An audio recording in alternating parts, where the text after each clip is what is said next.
Olá, queridos irmãos e amigos, a paz de Cristo. Quero convidar você para meditar comigo na palavra de Deus, no texto de Hebreus, capítulo 9, versículos 27 e 28, que diz assim: E como aos homens está ordenado morrerem uma vez, vindo depois disso o juízo, assim também Cristo, oferecendo-se uma vez para tirar os pecados de muitos, aparecerá segunda vez, sem pecado, aos que o esperam para a salvação. A Bíblia Sagrada é a palavra de Deus, é a verdade eterna e absoluta. Todos quantos quiserem fazer a vontade de Deus precisam obedecer a sua palavra. Aqui nós encontramos nesse texto 4 grandes verdades das Escrituras. E eu quero compartilhar com você. A primeira delas é a realidade da morte. Morte é cessação da vida ou da existência humana. É quando a pessoa se vai deste mundo para a eternidade. É uma realidade. Eclesiastes capítulo 3, versículo 2 diz: há tempo de nascer e tempo de morrer. Quando lemos Romanos capítulo 5, versículo 12, a Bíblia diz: assim como por um homem, Adão, entrou o pecado no mundo e pelo pecado a morte, assim também todos pecaram. Ou seja, juntamente com a entrada do pecado no mundo, pela desobediência de Adão, também entrou a morte. É por isso que todos os homens têm a experiência da morte física. Até mesmo aqueles que em seu ministério terreno Jesus trouxe a vida novamente, eles depois de algum tempo voltaram a morrer, porque a morte física é uma realidade. Ainda sobre a realidade da morte, lemos no Salmo 90, versículo 10.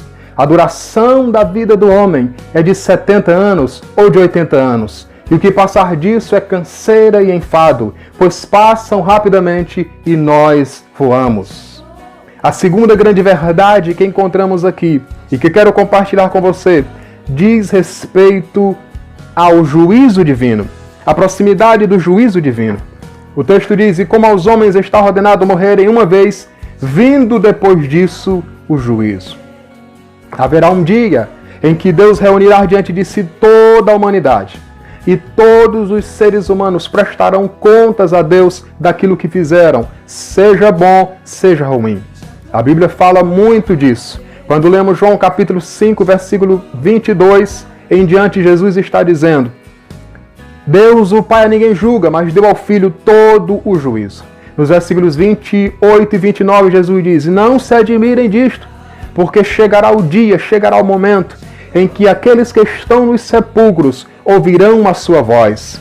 E aqueles que fizeram o bem sairão, ressurgirão para a ressurreição da vida. Mas aqueles que fizeram o mal sairão, ressurgirão para a ressurreição da condenação. Os que fizeram bem serão salvos, os que fizeram mal serão condenados pelo juízo final.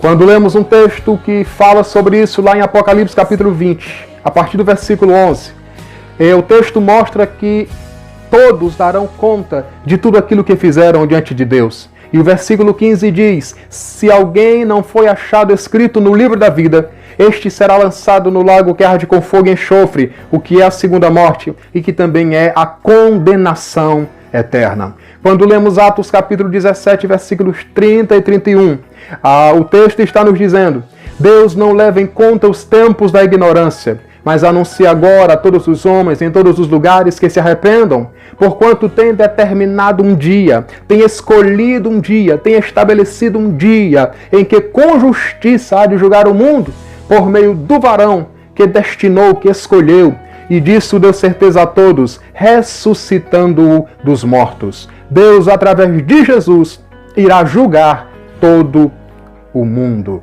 A terceira verdade que quero compartilhar com você é acerca do sacrifício de Jesus. O sacrifício de Jesus, a morte de Jesus foi necessária e eficaz. Jesus não veio aqui apenas para marcar a história, mas para morrer por mim e por você, para conferir-nos a salvação, a vida eterna e o livramento da condenação eterna do pecado, que é o inferno. No texto que lemos, está escrito no versículo 28, assim também Cristo, oferecendo-se uma vez para tirar os pecados de muitos. Em Romanos capítulo 4, versículo 25, o texto diz, ele, Jesus, foi entregue por causa dos nossos pecados, mas ressuscitou para nossa justificação. Em João capítulo 1, versículo 29, João Batista declara diante de uma multidão que o está assistindo, apontando para Jesus, ele diz, eis o Cordeiro de Deus que tira o pecado do mundo. A morte de Cristo foi necessária para que nós, os seres humanos, voltássemos a ter comunhão e paz com Deus. Como diz Romanos capítulo 5, versículo 1, sendo, pois, justificados pela fé em Jesus, temos paz com Deus. Esta é a terceira verdade, a necessidade e eficácia do sacrifício de Jesus. Mas a quarta verdade encontrada aqui, que eu quero compartilhar com você, é a vinda de Jesus para arrebatar a sua igreja. O texto diz, e assim como aos homens está ordenado morrer uma vez, vindo depois disso o juízo, assim também Cristo, oferecendo-se uma vez para tirar os pecados de muitos, aparecerá segunda vez aos que o esperam para a salvação. Observe a expressão aparecerá segunda vez, porque Jesus já veio a primeira vez, quando aqui desenvolveu um ministério de pregação, de ensino, mostrando aos homens a forma de agradar a Deus. Aparecerá a segunda vez aos que o esperam para a salvação. A partir desse momento em que Cristo aqui esteve, todos aqueles quanto creram no Evangelho, entregaram-se a Jesus e fazem e cumprem a palavra de Deus, eles formam a igreja. E a igreja será tirada, será arrebatada da terra. Foram palavras e afirmações do próprio Jesus em João capítulo 14, versículos 1 a 3. Não se turbe o vosso coração, crede em Deus, crede também em mim. Na casa de meu Pai há muitas moradas. Se não fosse assim, eu vos teria dito, pois vou preparar-vos lugar. E quando eu for e vos preparar lugar, virei outra vez e vos levarei para mim mesmo, para que onde eu estiver, estejais vós também. Jesus prometeu que voltará e virá aqui buscar aqueles que o servem, que o adoram e que cumprem a sua palavra. Será o evento glorioso, majestoso e histórico do arrebatamento da igreja. Estas verdades são bíblicas e são eternas. Se você quiser estar preparado para a vida eterna, é preciso encontrar-se e aceitar a Jesus. Porque Romanos capítulo 8, versículo 1 diz, portanto agora nenhuma condenação há para os que estão em Cristo Jesus. João capítulo 3, versículo 16 diz, Deus amou o mundo de tal maneira que deu seu Filho unigênito para que todo aquele que nele crê não pereça, não morra, não seja destruído, mas tenha a vida eterna. Deus em Cristo abençoe você.